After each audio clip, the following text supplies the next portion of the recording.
100% Pure New Zealand campaign has been running for nearly 15 years. The easiest thing in the world for us to do would be to start again and to create something new. It's much tougher to take something that's working really, really well and make it even better. We wanted it to come from our place. The opportunity to actually use one of our leading font designers to help design something that reflects us as a people and us as a nation, this was really important. Your tendency as a designer is to push the boat way out where sometimes it's the obvious thing that works out the best, and that was what we did.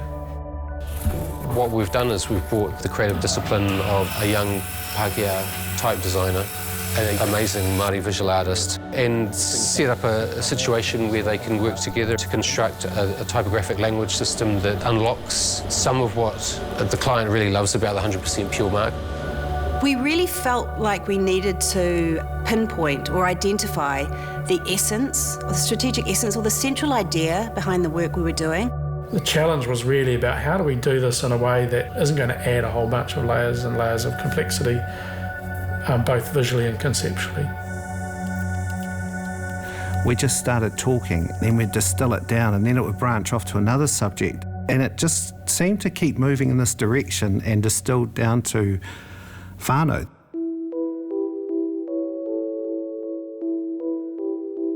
That simple singular idea can be taken out to talk about relationship with place, can be taken out to talk about relationship with people. It can be expanded out to talk about the way we engage with and host and interact with visitors. You think about all the values that come from talking about whānau.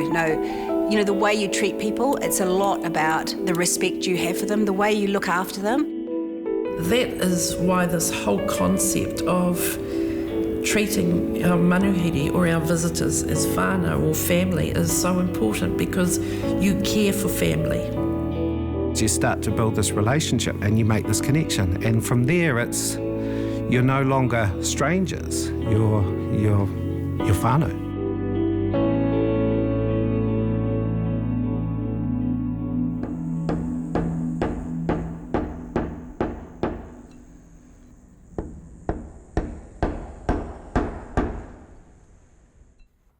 The only way to demarcate us is to make sure that there's a level of depth to the narrative that is unmistakably Aotearoa, New Zealand.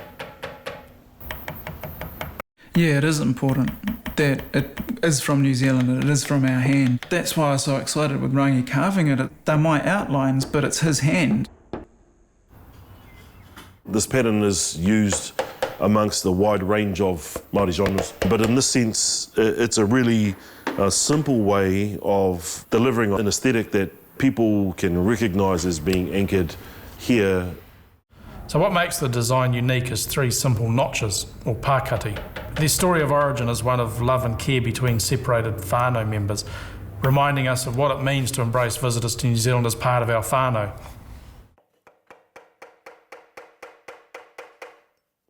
I'm trying to create a range of impressions from the block into the paper. You can see the imprecision, but for me that's actually the thing we want, because the imprecision says that human hands have touched and made this thing, and those hands are from here. It's amazing to watch up close, because like those last lines you're taking like probably even less than half a mil, right? That core idea of where people and landscapes embrace is imbued in this by the fact that the people and the landscape of this place make this type. The timber is a tree that's the kauri. Those essential aspects of the tourism brand are being filtered into the expression of the work.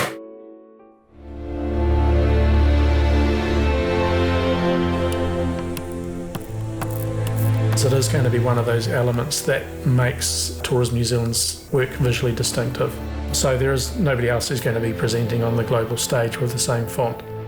It's more elemental, it's more crafted, so it resonates at a deeper level versus something we could have, just simply slickly come up with on a computer. It adds a raw authenticity to the work, which we know is absolutely core to what we communicate. It will stand out in a very digital world. It will have an earthiness about it, which I think is fantastic, and it's very consistent with what the New Zealand brand is all about.